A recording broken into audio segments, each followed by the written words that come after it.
Hi there, I'm Matt Easton of Schola Gladiatoria, but also Director of Easton Antique Arms. I've been a professional antique dealer for a few years. I've also worked for a London antique auction house for a year or so as the head of arms and armour there. Now, one thing that I thought it was worth making a brief video about was a common misconception about the value of antiques. So whether I'm looking at people's comments on the internet or even on television or radio, wherever, I see a lot of misconception about the value of antiques, and you could extrapolate this as well to other things as well, the value of things. And something that I think that a lot of people don't understand is that fundamentally, with antiques at least, there's one caveat, but generally speaking, something is worth whatever someone will pay for it. So I often get asked whether it's directly through email through my websites, or whether I'm trading at an antique fair, or whether I'm online on places like Facebook or Instagram or wherever. How much is this worth? I've got this thing, how much is it worth? And the fundamental answer is always, it's worth whatever someone's prepared to pay for it.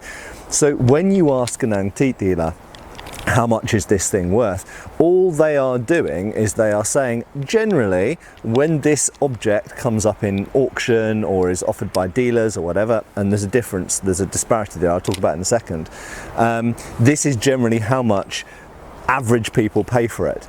But you will sometimes find that one person might, or usually it takes two people at least, usually two or three people who will push bidding up, will pay more than usual for an object. And in fact, we actually see that situation at the moment. It's quite a hot topic, and that's one of the reasons I decided to make a brief video about this. At the moment we see that auction prices in particular have gone zooming up, quite simply because of the global pandemic. So there are fewer auctions and there's fewer lots coming to sale. The simple fact is the mechanism for auctioneers getting stock to then hold an auction, obviously there's logistical problems with holding auctions, although you can do it online, so you can get around that. But one of the biggest problems is getting the stock to auction.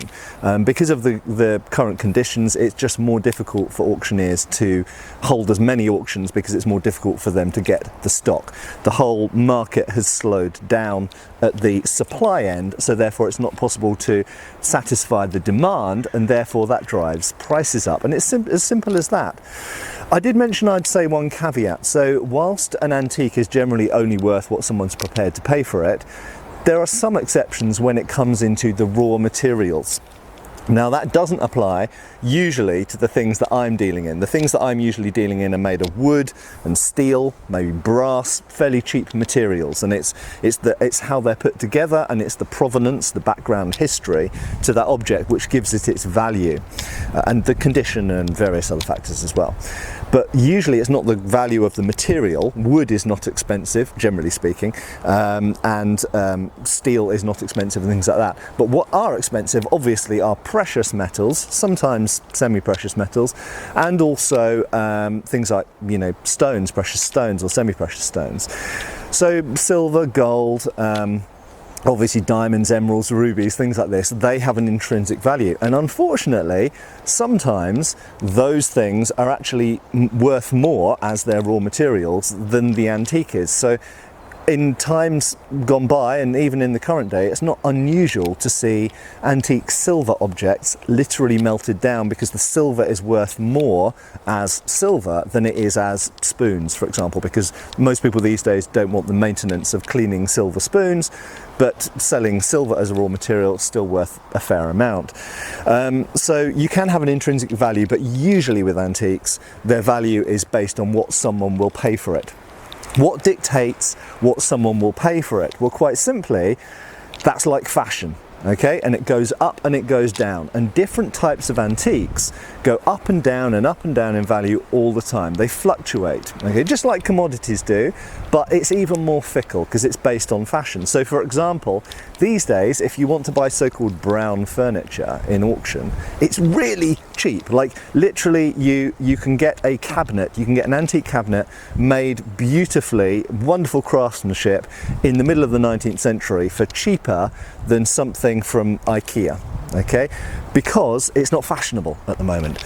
Not only is it not fashionable, for a lot of people it's not practical. You've got this great big piece of furniture, how do I get it into my apartment? How do I get it up the stairs? I can't get it around the corners. How do I get it into the room? It's too big to fit into the room. So these considerations as well. So the way that people live, if more and more people are living in apartments or they're living in spaces that they want to look modern, so fashion, convenience, various other things come into it. Things like this antique firearm, this pistol, percussion lock pistol, are somewhat less affected by fashion than things like furniture or jewellery or silverware, things like this. Those are very attached to fashion, but and paintings as well, art. But things like militaria are, generally speaking, less affected by fashion, but they are still slightly affected by fashion. And I think there's no question that certain movements on the internet, for example, the historical fencing movement, has driven up the interest in Victorian and even later era swords and sabres.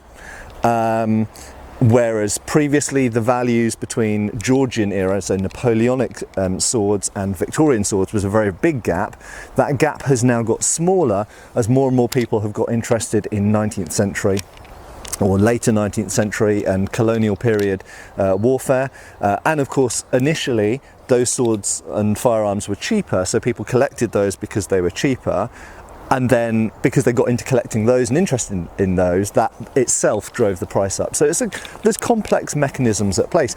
Laws can also affect the value of things. So coming up very soon, at the end of 2020, we're going to have a new law on the sale of ivory in the UK. Obviously there have been laws in place for importing and exporting ivory for a long time, but the laws are becoming very, very restrictive on ivory in antiques. And that means that certain antique swords, for example, they might have over the allowed percentage of ivory in their construction, which means they can't be sold anymore. So at the moment, the value of those is plummeting. People are trying to jettison stock and sell it before the new law comes in. And they'll just get rid of it at any cost because some money is better than no money. Obviously you can keep it in your collection forever, but that means you're never going to get the money back for it. So a lot of dealers that hold this as stock are literally going to have to just write off that stock as unsaleable. So laws can come in, and obviously with firearms as well. Certain firearms laws can make a certain type of gun easier to sell or more difficult to sell. A few years ago, with EU regulations on deactivation of weapons, it changed the values of lots of deactivated weapons and just made them very difficult to sell. Again, there's lots of dealers sitting on stock. So it's complex, but fundamentally it always comes back to the point of something is only worth what people will pay for it. And before you complain about the price that a dealer is listing or selling an object at, or the price that something's selling in auction at, remember that those prices are constantly fluctuating and constantly reacting to the market. And if a dealer can, so long as they're not lying and they're not faking the provenance and they're not selling a fake and that kind of stuff, so long as they are being honest about what the object is, they can ask whatever price they want. And if someone pays that, well, that means that someone wants it at that price. What I would say is also, as a buyer, so I'm talking largely as a dealer here, but as a buyer, remember, buyer beware. If you're a buyer, educate yourself, look around. Don't buy the first thing you see, because until you've got a frame of reference, you don't know whether you're getting a good deal or a bad deal. And obviously, some dealers, some auctions, a given object might be a lot more expensive than in a different shop or from a different website or from a different auction. So make sure you know what you're buying, make sure you know that it's genuine, educate yourself, read books, look at lots of the original objects, learn as much as you can, and then you will be able to get the best deals that you can. I hope this has been useful and interesting, a bit outside of the normal frame of what I cover on my channel. If you like more videos specifically about militaria and antique weapons, then make sure you subscribe to Schola Gladiatoria channel, subscribe button down below, and I'll see you really soon again on the channel for another video. Cheers folks.